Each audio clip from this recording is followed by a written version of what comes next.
Hello everyone, उत्कर्ष daily GK में आप सभी का स्वागत है। जहां आज हम कवर करेंगे भारतीय संविधान से संबंधित मोस्ट इम्पॉर्टेंट टॉप 45 क्वेश्चन, जो कि आपकी परीक्षा की दृष्टि से काफ़ी ज़्यादा महत्वपूर्ण है। आप किसी भी एग्ज़ाम की तैयारी कर रहे हो, चाहे आपका सेंट्रल लेवल का एग्ज़ाम हो या फिर स्टेट लेवल का एग्ज़ाम हो, ये सेशन आपके लिए काफ़ी ज़्यादा यूजफुल रहने वाला है। इस सेशन में संविधान से संबंधित सेलेक्टेड और इम्पॉर्टेंट क्वेश्चन लिए गए हैं, जो कि आपकी परीक्षा की दृष्टि से काफ़ी ज़्यादा महत्वपूर्ण है। तो सेशन को एंड तक देखिएगा और वीडियो लाइक कीजिएगा, शेयर कीजिएगा और चैनल को सब्सक्राइब कर लीजिएगा। तो चलिए सेशन को शुरू करते हैं और देखते हैं आज का पहला क्वेश्चन। आज का पहला क्वेश्चन है, भारतीय संविधान में संशोधन की प्रक्रिया किस देश से ली गई है? तो भारतीय संविधान में संशोधन की प्रक्रिया ली गई है दक्षिण अफ्रीका से। राइट आंसर ऑप्शन डी याद रखें, दक्षिण अफ्रीका से संशोधन की प्रक्रिया ली गई है। अगला क्वेश्चन देखते हैं। अगला क्वेश्चन है, भारतीय संविधान में संशोधन का प्रावधान किस भाग में है? तो भारतीय संविधान में संशोधन का जो प्रावधान किया गया है वो किया गया है भाग 20 में। राइट आंसर ऑप्शन सी याद रखिए कि भाग 20 में संविधान संशोधन का प्रावधान किया गया है। अगला क्वेश्चन देखते हैं।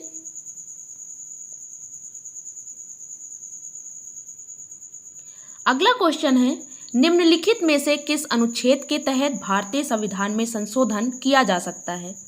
तो किस आर्टिकल के तहत संशोधन किया जा सकता है? इसका सही उत्तर है ऑप्शन डी, अनुच्छेद 368 के तहत, यानी आर्टिकल 368 के तहत भारतीय संविधान में संशोधन किया जा सकता है। और ये किस में वर्णित है? तो ये भाग 20 में वर्णित है।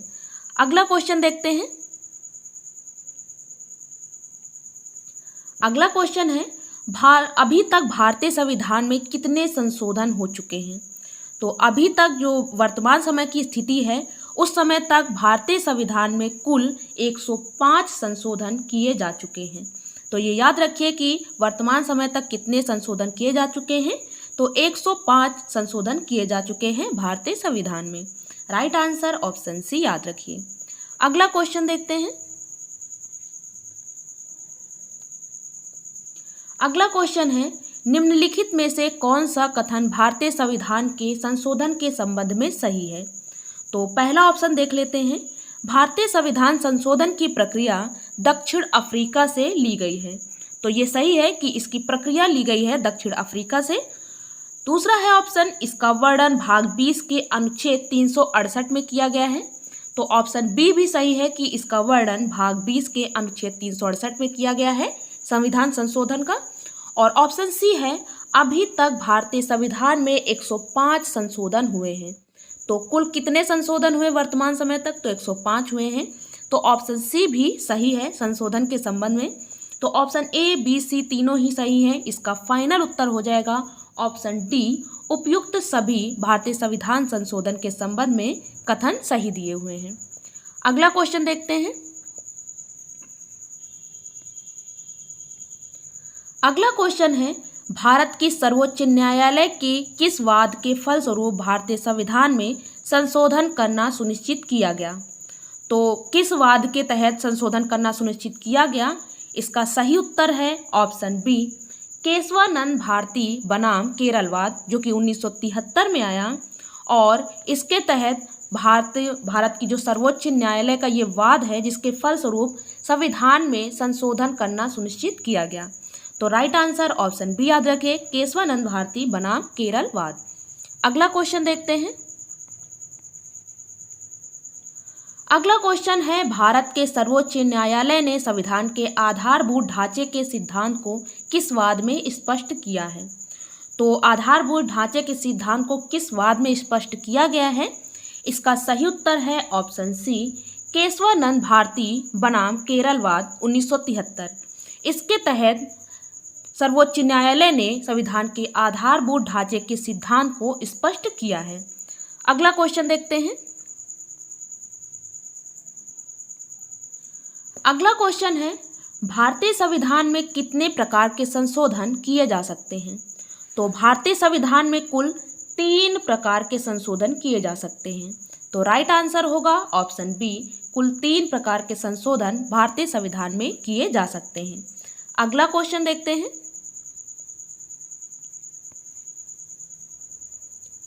अगला क्वेश्चन है, भारतीय संविधान के अनुच्छेद 368 के संबंध में कौन सा कथन सही है?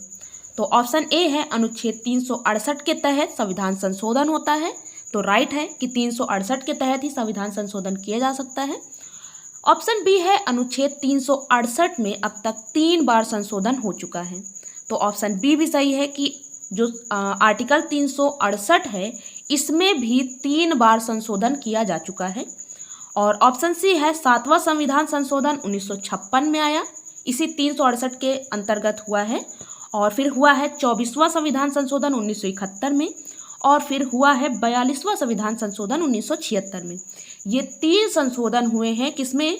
आर्टिकल 368 में। तो ये जो चारों ऑप्शन पांच ऑप्शन हैं, कुल जो 5 ऑप्शन हैं, ये पांचों ऑप्शन सही हैं अनुच्छेद 368 के संबंध में। तो इसका फाइनल आंसर हो जाएगा ऑप्शन एफ, उपयुक्त सभी अनुच्छेद 368 के संबंध में सही है। अगला क्वेश्चन देखते हैं। अगला क्वेश्चन है, प्रथम संवैधानिक संशोधन या अधिनियम कब बना था? तो प्रथम संवैधानिक संशोधन या अधिनियम बना था 1951 में। राइट आंसर ऑप्शन बी याद रखिए कि 1951 में प्रथम संवैधानिक संशोधन या फिर अधिनियम बना था। अगला क्वेश्चन देखते हैं। अगला क्वेश्चन है, प्रथम संवैधानिक संशोधन किससे संबंधित था? तो प्रथम संवैधानिक संशोधन जो था ये संबंधित था कुछ राज्यों के कृषि भूमि सुधार से। तो राइट आंसर ऑप्शन सी याद रखिए। अगला क्वेश्चन देखते हैं। अगला क्वेश्चन है, किस संविधान संशोधन के तहत 9वीं अनुसूची जोड़ी गई थी? तो 9वीं अनुसूची जोड़ी गई थी प्रथम संविधान संशोधन 1951 के तहत। राइट आंसर ऑप्शन डी याद रखिए। अगला क्वेश्चन देखते हैं। अगला क्वेश्चन है, प्रथम संविधान संशोधन के संबंध में कौन सा कथन सही है? तो पहला ऑप्शन है प्रथम संविधान संशोधन 1951 में हुआ था, तो सही है कि ये 1951 में हुआ था पहला संविधान संशोधन। ऑप्शन बी है इसके तहत 9वीं अनुसूची जोड़ी गई जो कि भूमि सुधार से संबंधित थी, तो ऑप्शन बी भी सही है कि जो प्रथम संविधान संशोधन 1951 हुआ था इसके तहत 9वीं अनुसूची जोड़ी गई थी जो कि भूमि सुधार से संबंधित थी। तो ये ऑप्शन ए और बी दोनों सही है, तो इसका फाइनल उत्तर हो जाएगा ऑप्शन सी, उपयुक्त दोनों। अगला क्वेश्चन देखते हैं।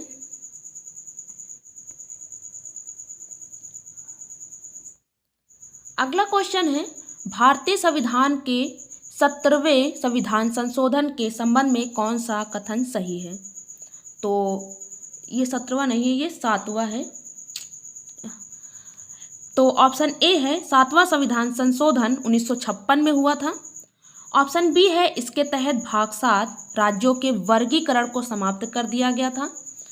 और ऑप्शन सी है राज्यों का पुनर्गठन किया गया जिसमें 14 राज्य और 6 केंद्र शासित प्रदेश शामिल थे। तो इसमें जो 7वां संविधान संशोधन के संबंध में ये तीनों ही कथन सही हैं, तो इसका जो फाइनल आंसर हो जाएगा वो होगा ऑप्शन डी, उपयुक्त सभी कथन 7वें संविधान संशोधन के संबंध में सही हैं। अगला क्वेश्चन देखते हैं।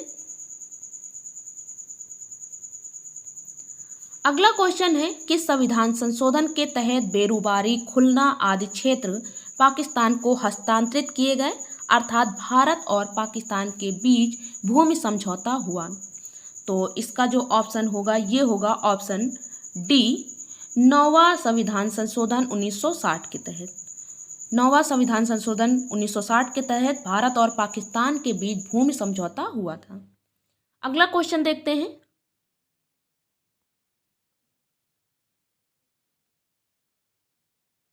अगला क्वेश्चन है, 26 जनवरी 1950 को निम्नलिखित में से किसकी स्थापना हुई थी? तो 26 जनवरी 1950 को इन चारों राज्यों की स्थापना हुई थी जिनमें असम, बिहार, तमिलनाडु, उड़ीसा शामिल हैं। तो इसका जो फाइनल आंसर होगा वो होगा ऑप्शन ई, यानी उपयुक्त सभी की 26 जनवरी 1950 को स्थापना हुई थी। अगला क्वेश्चन देखते हैं। अगला क्वेश्चन है, आंध्र प्रदेश की स्थापना कब हुई थी? तो आंध्र प्रदेश की स्थापना हुई थी 1 अक्टूबर 1953 को। राइट आंसर ऑप्शन डी याद रखिए, 1 अक्टूबर 1953 को आंध्र प्रदेश की स्थापना हुई थी। अगला क्वेश्चन देखते हैं। अगला क्वेश्चन है, निम्नलिखित राज्य की स्थापना के संबंध में कौन सा कथन सही है? तो पहला ऑप्शन है छत्तीसगढ़ 1 नवंबर 2000 को इसकी स्थापना हुई। ऑप्शन बी उत्तराखंड 9 नवंबर 2000 को स्थापना हुई। ऑप्शन सी झारखंड 15 नवंबर 2000 को स्थापना हुई। ये तीनों राज्यों के जो ऑप्शन दिए ये सही दिए हुए हैं, इनकी स्थापना और डेट सही दी हुई है। तो इसका जो फाइनल आंसर होगा वो होगा ऑप्शन डी उपरोक्त सभी राज्यों की स्थापना के संबंध में जो कथन दिया गया है वो सही है। तो राइट आंसर होगा ऑप्शन डी। अगला क्वेश्चन देखते हैं।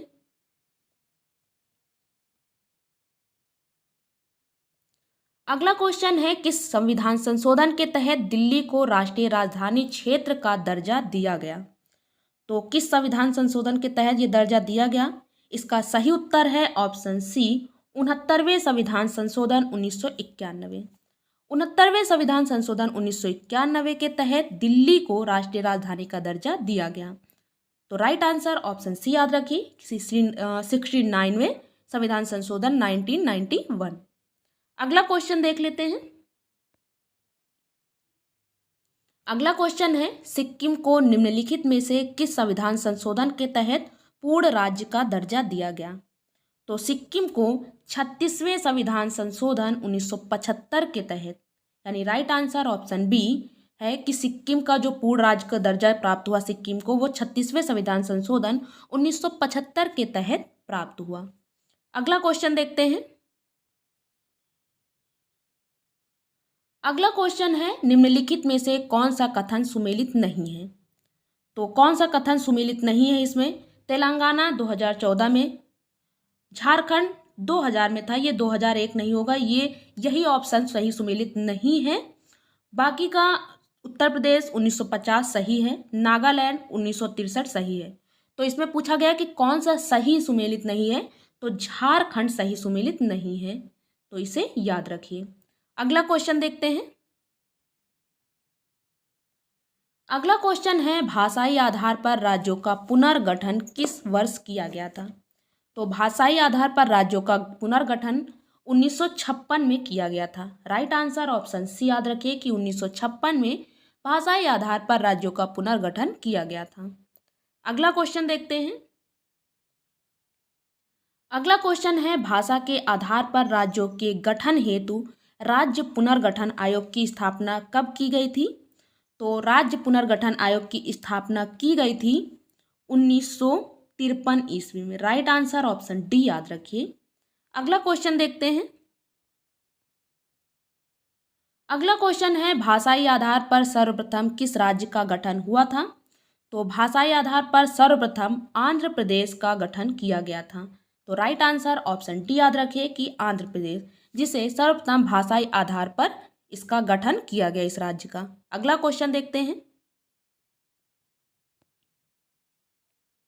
अगला क्वेश्चन है, भारत के राष्ट्रपति की शपथ के संबंध में कौन सा कथन सही है? तो भारत के राष्ट्रपति के शपथ के संबंध में पहला तो है इसका वर्णन अनुच्छेद 60 में है, तो सही है। दूसरा ऑप्शन है, राष्ट्रपति को शपथ सुप्रीम कोर्ट के मुख्य न्यायाधीश दिलाते हैं। ऑप्शन बी भी सही है कि इसको जो शपथ दिलाते हैं इनको, वो सुप्रीम कोर्ट के मुख्य न्यायाधीश दिलाते हैं। और ऑप्शन सी है, राष्ट्रपति की शपथ का वर्णन अनुसूची 3 में नहीं है, तो ऑप्शन सी भी सही है। तो ये तीनों ही ऑप्शन राष्ट्रपति की शपथ के संबंध में दिया गया है, तो इसका जो फाइनल आंसर होगा वो होगा ऑप्शन डी उपरोक्त सभी कथन सही हैं राष्ट्रपति के शपथ के संबंध में। अगला क्वेश्चन देख लेते हैं। अगला क्वेश्चन है, भारत के राष्ट्रपति को उसके पद से हटाया जा सकता है, तो उसके पद से किसके द्वारा हटाया जा सकता है? इसका सही उत्तर है ऑप्शन सी संसद द्वारा। संसद द्वारा भारत के राष्ट्रपति को उसके पद से हटाया जा सकता है। अगला क्वेश्चन देखते हैं।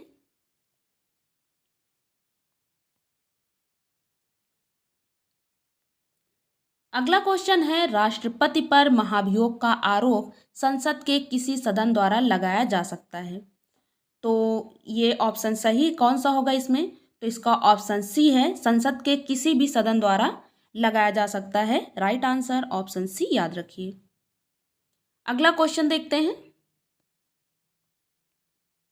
अगला क्वेश्चन है, भारत के राष्ट्रपति पर महाभियोग लगाने के लिए कम से कम कितने दिन पूर्व इसकी सूचना राष्ट्रपति को देना आवश्यक है? तो भारत के राष्ट्रपति पर जब महाभियोग लगाया जाता है तो उसको मतलब उसके ऊपर महाभियोग लगाने से कितने दिन पूर्व इस बात की सूचना दी जाती है राष्ट्रपति को? तो इसका सही उत्तर है ऑप्शन सी 14 दिन। 14 दिन पहले ही इसकी सूचना दी जाती है कि आप इसके विषय में सफाई दे सकते हैं। तो राइट आंसर ऑप्शन सी याद रखिए। अगला क्वेश्चन देखते हैं। अगला क्वेश्चन है, निम्नलिखित में से कौन सा भारत के राष्ट्रपति के निर्वाचन गण का 2 भाग है परंतु उसके महाभियोग अभिकरण का भाग नहीं है? तो इसका सही उत्तर है ऑप्शन सी, राज्यों की विधानसभाएं। राज्यों की विधानसभाएं जो कि भारत के राष्ट्रपति के निर्वाचन गण का तो भाग होती हैं परंतु उसके महाभियोग अभिकरण का भाग नहीं होती। अगला क्वेश्चन देखते हैं। अगला क्वेश्चन है, संविधान शरीर है तो प्रस्तावना उसकी आत्मा। प्रस्तावना आधारशिला है तो संविधान उस पर खड़ी अट्टालिका। उक्त कथन किसने कहा है? तो इसका सही उत्तर है ऑप्शन सी, सुभाष कश्यप ने। सुभाष कश्यप का ये कथन है कि संविधान शरीर है तो प्रस्तावना उसकी आत्मा, प्रस्तावना आधारशिला है तो संविधान उस पर खड़ी अट्टालिका। तो राइट आंसर ऑप्शन सी याद रखें, सुभाष कश्यप। अगला क्वेश्चन देखते हैं। अगला क्वेश्चन है, संविधान को एक पवित्र दस्तावेज की संज्ञा किसने दी है? तो संविधान को एक पवित्र दस्तावेज की संज्ञा दी है डॉक्टर B.R. अम्बेडकर जी ने। राइट आंसर ऑप्शन बी याद रखिए, डॉक्टर भीमराव अम्बेडकर जी ने संविधान को एक पवित्र दस्तावेज की संज्ञा दी है। अगला क्वेश्चन देखते हैं। अगला क्वेश्चन है, जो भारतीय संविधान की प्रस्तावना है उसकी प्रकृति कैसी है? तो भारतीय संविधान की जो प्रस्तावना है उसकी प्रकृति है कि ये न्याय योग्य नहीं है। राइट आंसर ऑप्शन बी याद रखिए। अगला क्वेश्चन देखते हैं। अगला क्वेश्चन है, भारतीय संविधान की प्रस्तावना में जिन आदर्शों एवं उद्देश्यों की रूपरेखा दी गई है उनकी व्याख्या प्रस्तावना के अलावा किसमें दी गई है? तो किसमें की गई है? इसका सही उत्तर है ऑप्शन डी, उपरोक्त सभी, अर्थात मौलिक अधिकारों में, राज्य के नीति निर्देशक तत्वों में और मौलिक कर्तव्यों, इन तीनों में ही इसकी व्याख्या की गई है। अगला क्वेश्चन देखते हैं। अगला क्वेश्चन है, भारतीय राष्ट्रगान जन गण मन को भारतीय संविधान द्वारा कब अपनाया गया? तो भारतीय राष्ट्रगान जन गण मन को भारतीय संविधान द्वारा 24 जनवरी 1950 को अपनाया गया। राइट आंसर ऑप्शन सी याद रखिए। अगला क्वेश्चन देखते हैं। अगला क्वेश्चन है, भारतीय संविधान को तैयार करने में भारतीय संविधान सभा को कितने दिन लगे थे? तो भारतीय संविधान को तैयार करने में भारतीय संविधान सभा को 2 वर्ष 11 माह 18 दिन का समय लगा था। तो राइट आंसर ऑप्शन बी याद रखिए, 2 वर्ष 11 माह 18 दिन। अगला क्वेश्चन देखते हैं। अगला क्वेश्चन है, भारतीय संविधान को तैयार करने में भारतीय संविधान सभा की कुल कितनी सत्र या बैठक हुई थी? तो भारतीय संविधान को तैयार करने में भारतीय संविधान सभा की कुल 12 बैठकें हुई थी। 12 बैठक या फिर सत्र आयोजित किए गए थे संविधान को तैयार करने के लिए। अगला क्वेश्चन देखते हैं। अगला क्वेश्चन है, भारतीय संविधान दिवस कब मनाया जाता है? तो भारतीय संविधान दिवस मनाया जाता है 26 नवंबर को। राइट आंसर ऑप्शन सी याद रखिए कि भारतीय संविधान दिवस 26 नवंबर को मनाया जाता है। अगला क्वेश्चन देखते हैं।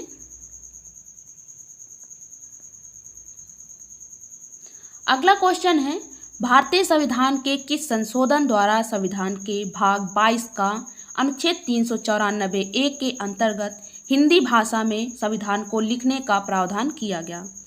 तो इसका सही उत्तर है ऑप्शन सी, 58वें संविधान संशोधन 1987 के तहत जो संशोधन हुआ है वो भाग 22 का अनुच्छेद 394A के अंतर्गत हिंदी भाषा में संविधान लिखने का प्रावधान किया गया।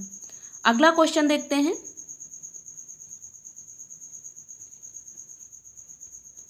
अगला क्वेश्चन है, संविधान सभा कांग्रेस थी और कांग्रेस भारत था, निम्न कथन किसका है? तो ये कथन है ग्रेनविल ऑस्टिन का। जी ऑस्टिन जिन्हें कहा जाता है, ग्रेनविल ऑस्टिन ने कहा कि संविधान सभा कांग्रेस थी और कांग्रेस भारत था। तो राइट आंसर ऑप्शन सी याद रखिए। अगला क्वेश्चन देखते हैं। अगला क्वेश्चन है, 2 अप्रैल 1931 को कराची अधिवेशन में एक झंडा समिति के अध्यक्ष कौन थे? तो 2 अप्रैल 1931 ईस्वी को कराची अधिवेशन में झंडा समिति के अध्यक्ष थे सरदार वल्लभ भाई पटेल जी। तो राइट आंसर ऑप्शन सी याद रखिए। अगला क्वेश्चन देखते हैं। अगला क्वेश्चन है, तदर्थ झंडा समिति जो कि 23 जून 1947 ईस्वी के अध्यक्ष कौन थे? तो तदर्थ झंडा समिति के अध्यक्ष थे doctor Rajendra Prasad ji. Right answer option A याद रखिए। अगला क्वेश्चन देखते हैं। अगला क्वेश्चन है, संविधान सभा के सदस्यों का चुनाव हुआ था। तो संविधान सभा के सदस्यों का चुनाव हुआ था विभिन्न प्रांतों के विधानसभाओं से। राइट आंसर ऑप्शन बी याद रखिए कि विभिन्न प्रांतों के विधानसभाओं से संविधान सभा के सदस्यों का चुनाव हुआ था। अगला क्वेश्चन देखते हैं। अगला क्वेश्चन है, भारतीय संविधान का प्रथम प्रारूप या मसविदा किसने तैयार किया था? तो भारतीय संविधान का जो प्रथम प्रारूप या मसविदा था वो तैयार किया था वीएन राव जी ने। राइट आंसर ऑप्शन बी याद रखिए, वीएन राव जी ने भारतीय संविधान का प्रथम प्रारूप या फिर मसविदा तैयार किया था। अगला क्वेश्चन देखते हैं। अगला क्वेश्चन है, भारतीय संविधान सभा में सलाहकार समिति के अध्यक्ष कौन थे? तो भारतीय संविधान सभा में सलाहकार समिति के अध्यक्ष थे सरदार वल्लभ भाई पटेल जी।